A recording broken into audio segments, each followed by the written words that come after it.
আজকের এই ভিডিওটি হচ্ছে সংসদ ভবনের স্পিকার মেজর হাফিজউদ্দিন ভাইকে নিয়ে। মেজর হাফিজউদ্দিন ভাই গুরুত্বপূর্ণ কিছু কথা বলছে, ওই কথাগুলো আজকে ফুটিয়ে তুলবো। অবশ্যই পুরোপুরি ভিডিওটি দেখতে থাকুন আর এই ভিডিওটি সকল জায়গায় জায়গায় শেয়ার করে আমাদের পাশে থাকুন।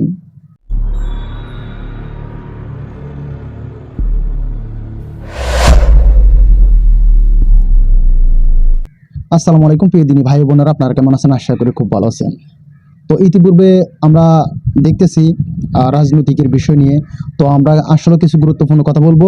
আর মেজর হাফিজ ভাই কিছু গুরুত্বপূর্ণ কথা বলছে।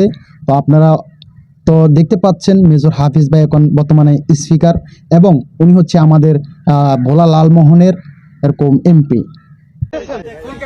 আমি বঙ্গবন্ধুকে ভালোবাসি এই জন্য।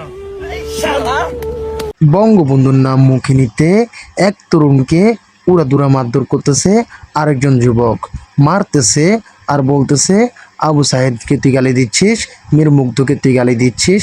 এই কারণে মারতে মারতে এক প্রান্ত থেকে আরেক প্রান্ত নিয়ে যাচ্ছে। আমরা সবাই জানি এটা হচ্ছে গণতান্ত্রিক বাংলাদেশ, সবাই কথা বলতে পারবে।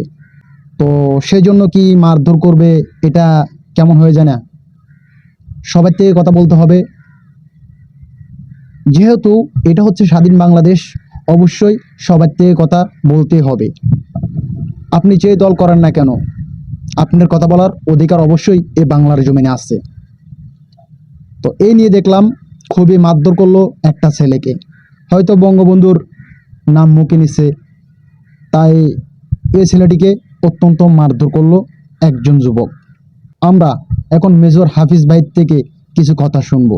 বিএনপির নেতাকর্মীদেরকে অনুরোধ করব, তারা যেন আওয়ামী লীগ বা অন্য কোনো দলীয় বা জামাত ইসলামী বা অন্য কোনো দলীয় কোনো সমর্থকের সাথে যেন রূঢ় ব্যবহার না করে, কারো প্রতি যেন কোনো অন্যায় আচরণ না করা হয়। কেউ যদি আইন নিজের হাতে তুলে নেয়, তাকে কঠোর শাস্তির মুখোমুখি হতে হবে। দুর্নীতির সকল শিকড় উপড়ে ফেলার চেষ্টা করব। কোনো মানুষের উপর কাউকে আমি অত্যাচার করতে দেব না। মেজর হাফিজ ভাইয়ের কথা তো আপনারা শুনলেন, কিন্তু উনি বিএনপির নেতাকর্মীদেরকে আওয়ামী লীগ হোক বা জামাত হোক বা অন্য অন্য দলের নেতাকর্মীরা হোক এরকম কথা বলুক, কিন্তু তাদেরকে এরকম কি আপনারা টর্চার করতে পারবেন না। এটার কারণে কঠিন হুমকি দিয়েছে আমাদের মেজর হাফিজ ভাই। কারণ ভাই আপনি দেখেন, আপনি এখন তাকে মারতেছেন, ওরও যদি রাজনীতিকে আসে তাহলে আপনাকে কি ছেড়ে দিবে? আমার মনে হয় না ছেড়ে দিবে। তাই বলবো এসব মারামারি কাটাকাটির থেকে এগুলো বিরত থাকুন আর রাজনৈতিক সুন্দরভাবে করেন এবং মানুষের মনেরে জয় করে চলেন। কারণ মারামারি কাটাকাটি করে ভাই জীবন নষ্ট হইতেছে। রাজনৈতিক এমনভাবে করবেন না মানুষের যেন ক্ষতি হয়ে যায়, এই কাজটা কখনো করবেন না। তো মেজর হাফিজ ভাই তো বলে দিয়েছে কেউ কাউকে হুমকি দিতে পারবে না। আমিও মেজর হাফিজ ভাইয়ের সাথে একমত। তো আমার কপাল কত ভালো, কিন্তু আমাদের এলাকার একজন এমপি, সংসদ ভবনের স্পিকার, আল্লাহ তাআলা ওনাকে সম্মান বাড়াই দিছে। উনি আবার নামাজের টাইম হলে এরকম সংসদের কাজ থেকে বিরত থেকে এরকম আল্লাহ তাআলার হুকুমগুলো আদায় করে আসে। তো আমরা দেখতে পাচ্ছি অনেক সোশ্যাল মিডিয়াতে। তো আমি বলবো মেজর হাফিজ ভাইয়ের যেন এরকম হয়াত বৃদ্ধি করে দেয় আল্লাহ তাআলা। কারণ এরকম কথা কোনো নেতার মুখ থেকে আমরা আজ পর্যন্ত শুনিনি। এই যে কাউকে মারধর করা, এরকম থ্রেট দেওয়া, এগুলো আসলে ভাই উচিত না।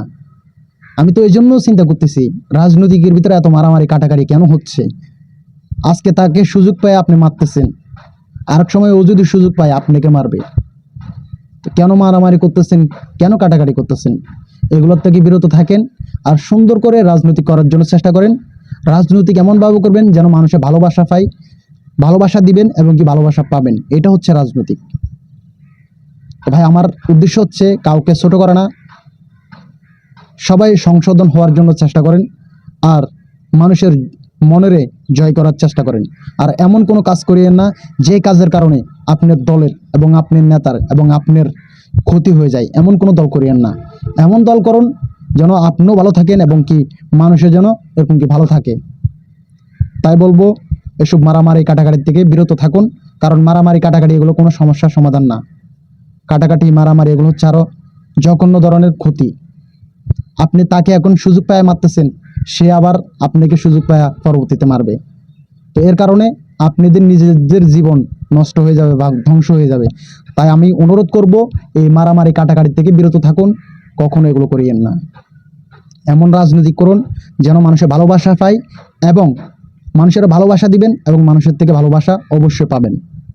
তো আমার কথা বলার উদ্দেশ্য হচ্ছে, সবাই এক আর ন্যাক হয়ে চলার জন্য চেষ্টা করেন। এই ভিডিওটি সকল জায়গায় জায়গায় শেয়ার করে দিবেন। আর আমার যদি কোনো ভুল ত্রুটি হয়ে থাকে তাহলে আমাকে ক্ষমার দৃষ্টিতে দেখবেন। আসসালামু আলাইকুম ওয়া রাহমাতুল্লাহি ওয়া বারাকাতুহু। দেখা হবে অন্য কোনো ভিডিওতে। সুস্থ থাকবেন, ভালো থাকবেন। আল্লাহ হাফেজ। আপনি নিজে সতর্ক করে থাকবেন। ধূমপান স্বাস্থ্যের জন্য ক্ষতিকারক। নিজের লাইফটা নষ্ট করো না। আমাদের ইউটিউব চ্যানেলটিকে সাবস্ক্রাইব করো, ফেসবুক পেজটিকে ফলো করে আমাদের পাশে থাকো।